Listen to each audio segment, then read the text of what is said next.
দেহে পচন ধরেছে, তবুও ভয়াবহভাবে তিনি জীবিত এবং এর কারণ ছিল নিউক্লিয়ার রেডিয়েশন। এই ব্যক্তির নাম ছিল হিসাশি ঔচি। এতটাই ভয়াবহ পারমাণবিক দুর্ঘটনার শিকার হয় তিনি, যা ইতিহাসে এমন ঘটনা খুবই কম ঘটেছে। যে দিনটা শুরু হয়েছিল একেবারে সাধারণভাবে, কিন্তু শেষ পরিণতি হয় অসহনীয় যন্ত্রণা আর মৃত্যুর দ্বার প্রান্তে।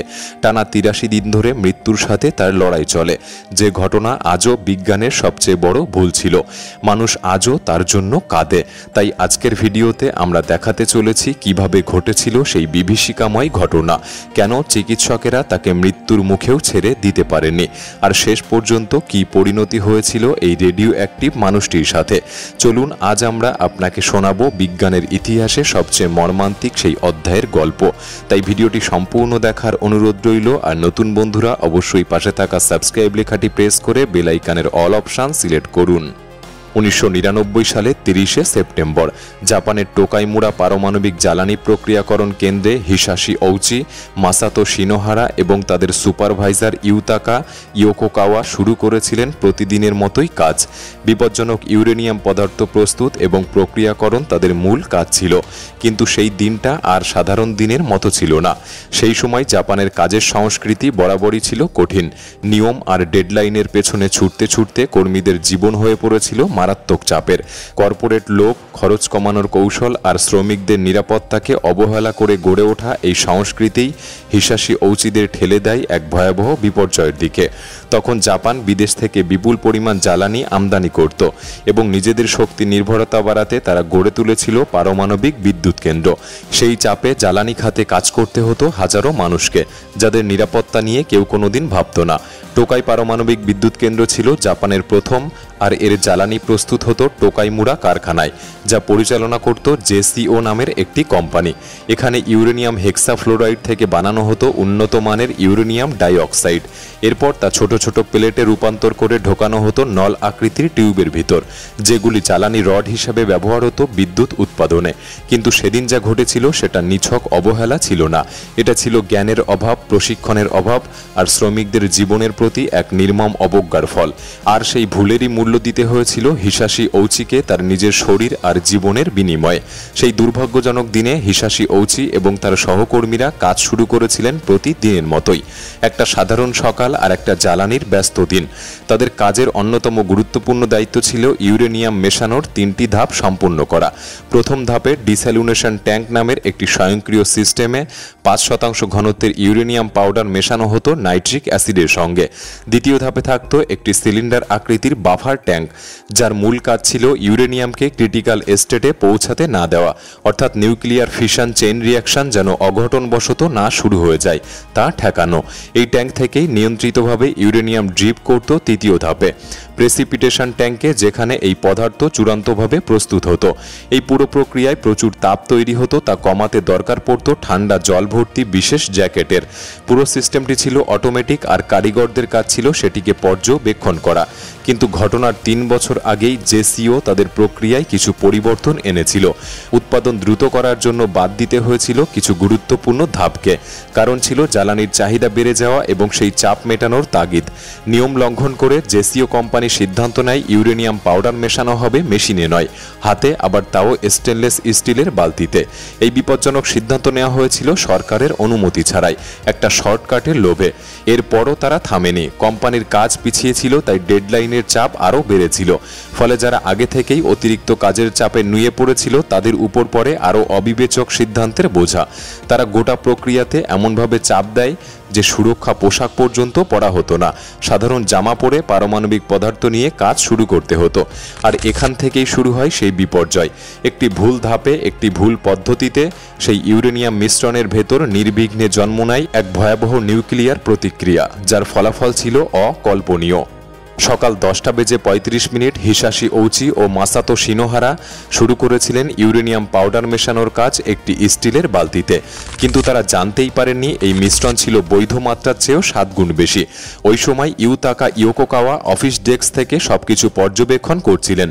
ঔচি প্রিপিসিটেশন ট্যাঙ্কের উপর ঝুঁকে কাজ করছিলেন, আর সিনোহারা পাশের প্ল্যাটফর্মে দাঁড়িয়ে সহায়তা করছিলেন। হঠাৎ করেই সাইরেন বেজে ওঠে গামারশ্মির অ্যালার্ম। একটি ভয়ঙ্কর ভুল ঘটে গেছে, নিয়ন্ত্রণহীন নিউক্লিয়ার চেন রিয়াকশন শুরু হয়ে গিয়েছে। ঘর জুড়ে ঝলসে ওঠে এক নিঃশব্দ নীল আলোর বিস্ফোরণ, যা ছিল চেরনকফ রেডিয়েশন। তাতে ছড়িয়ে পড়ে বিপুল শক্তি আর প্রাণঘাতী গামা কণিকা। আশেপাশে থাকা সবকিছুতে রেডিয়েশন দিয়ে ভরিয়ে দেয়। এই প্রতিক্রিয়ায় চার্জড কণিকারা ঘরের ভেতর আলোর থেকেও দ্রুত গতিতে ছুটে বেড়াতে থাকে, সৃষ্টি করে এক ধ্বংসাত্মক নীল তরঙ্গ। যেখানে বছরে 20 থেকে 50 MSV রেডিয়েশন সীমা সাধারণ ধরা হয়, সেখানে ওই ব্যক্তিরা একসাথে পেয়েছিল প্রায় 30,000 MSV রেডিয়েশন। এর মধ্যে সবচেয়ে বেশি ক্ষতিগ্রস্ত হয়েছিলেন হিসাশি ঔচি। একাই গ্রহণ করেছিলেন 17,000 MSV। সিনোহারা পেয়েছিলেন 10,000 MSV, আর দূরে দাঁড়িয়ে থাকা ইয়োকোকাওয়া তুলনামূলকভাবে কম 3,000 MSV, যাদের শরীর তখনই ব্যথায় কাঁপতে শুরু করে। বমি, শ্বাসকষ্ট শুরু হয়ে যায়। ঔচি এবং সিনোহারা ছুটে যান ডিকন্টিমিনেশন রুমে। ঔচি সেখানে অজ্ঞান হয়ে পড়েন এবং পরিস্থিতি বুঝে পুরো প্ল্যান্ট খালি করে দেওয়া হয় এবং ওই 3 জনকে পাঠানো হয় চিবার ন্যাশনাল ইনস্টিটিউট অব রেডিওলজিক্যাল সায়েন্সে। পরে ঔচিকে স্থানান্তর করা হয় টোকিও বিশ্ববিদ্যালয় হাসপাতালে উন্নত চিকিৎসার জন্য। সেদিন সন্ধ্যায় ঔচিকে দেখে মনে হচ্ছিল তিনি ঠিক আছেন। নার্সটা দেখেছিলেন তার হাত ফুলে আছে, গায়ে যেন রোদে পুড়ে যাওয়ার মতো লালচে দাগ, কিন্তু কেউ ভাবতেও পারেনি এটা কেবল শুরু মাত্র। বিষয়টিকে আরও নোংরা করে তোলে জেসিও কর্তৃপক্ষ। তারা দায় ঝেড়ে ফেলে দাবি করে ঔচি ও তার সাথীরা নাকি নিজেরাই শর্টকাট নিতে চেয়েছিল ডিউটি ছেড়ে তাড়াতাড়ি বাড়ি যাওয়ার জন্য। যাই হোক, ডাক্তাররা এরপর ঔচির বোন ম্যারো বায়োপসি করার সিদ্ধান্ত নেয়। সেখানে উঠে আসে এক ভয়াবহ তথ্য। ঔচির শরীরের ক্রোমোজোমগুলি সম্পূর্ণভাবে ভেঙে গিয়েছিল। অনেকগুলি একসঙ্গে গলে গিয়েছিল, আবার কিছু একেবারেই খণ্ড বিখণ্ড। ডিএনএগুলি এতটাই ক্ষতিগ্রস্ত হয়েছিল যে শরীরের নিজস্ব মেরামত করার ক্ষমতা আর কাজ করছিল না। এই আবিষ্কারে চিকিৎসকরা বুঝতে পারেন এটা কোনো সাধারণ রেডিয়েশন অসুস্থতা না। যদিও বাইরে থেকেই ঔচি মোটামুটি স্বাভাবিক দেখাচ্ছিলেন, কিন্তু তার শরীর তখন এক বিস্ফোরক ঘড়িতে পরিণত হয়েছিল। চিকিৎসকরা বলেন তিনি ছিলেন ওয়াকিং ঘোস্ট ফেজে, যেখানে মানুষকে দেখে মনে হয় তিনি ঠিক আছেন, কিন্তু ভেতরে ভেতরে মৃত্যু এগিয়ে আসছে নিঃশব্দে। ভাবুন তো, এমন এক পৃথিবীতে বেঁচে থাকা যেখানে প্রতিটি দরজার হাতল মৃত্যুর ফাঁদ, আর একটি হাতল স্পর্শ হতে পারে আপনার শেষ স্পর্শ। হিসাশি ঔচির জন্য এটাই ছিল নতুন বাস্তবতা। শরীরে একটুও শ্বেত রক্তকণিকা না থাকায় তার রোগ প্রতিরোধ ক্ষমতা ছিল একদম শূন্য। তার চিকিৎসক ডক্টর কাজুহিকো মায়েকাওয়া ঔচিকে রাখেন সম্পূর্ণ জীবাণুমুক্ত পরিবেশে। বাঁচতে হলে দরকার ছিল সুস্থ কোষের সরবরাহ। ব্যবহার করা হয় একটি এক্সপেরিমেন্টাল স্টেম সেল ট্রিটমেন্ট, যেটির জন্য উপযুক্ত মিল খুঁজে পাওয়া গিয়েছিল তার নিজের বোনের শরীরে। ট্রান্সপ্লান্টের পর প্রথম দিকে ভালো খবর আসে, ঔচির দেহে শ্বেত রক্তকণিকা তৈরি হচ্ছে, কিন্তু সেই আশাও মুছে যায় অল্প দিনের মধ্যেই, কারণ তার অন্ত্রের অভ্যন্তরীণ আবরণ উঠে যেতে থাকে। ফলে শরীর আর কোনো পুষ্টি জল শোষণ করতে পারছিল না। তার শরীরে রয়ে যাওয়া রেডিয়েশন ধ্বংস করে দেয় স্টেম সেলের কার্যকারিতা। রোজ তার দেহ থেকে বেরিয়ে যায় 3 লিটার ডায়রিয়া। অভ্যন্তরীণ রক্তপাত শুরু হয়, দিনে 10 ব্যাগ করে রক্ত দিতে হচ্ছিল। তার ত্বক ফেটে গিয়ে তরল বেরিয়ে যেত, ব্যান্ডেজ পরিবর্তনে লেগে যেত আধা দিন, এমনকি স্কিন গ্রাফটও ব্যর্থ হয়। তিনি কথা বলতে পারতেন না, চোখ খুলতে বা বন্ধ করতে পারতেন না। এমনকি একসময় নার্সরা দেখেছিলেন তার চোখ দিয়েও রক্ত পড়ছে। 83 দিন ধরে চলতে থাকে এই অমানবিক যন্ত্রণা। অবশেষে তার হৃদযন্ত্র কাজ করা বন্ধ করে দেয়। সিপিআর দিয়ে তাকে ফিরিয়ে আনা হলেও তার মস্তিষ্ক ছিল কার্যত মৃত। পরিবার ও ডাক্তার মিলে সিদ্ধান্ত নেয় আর নয়, হিসাশি ঔচির এই অবর্ণনীয় কষ্টের অবসান ঘটানো দরকার।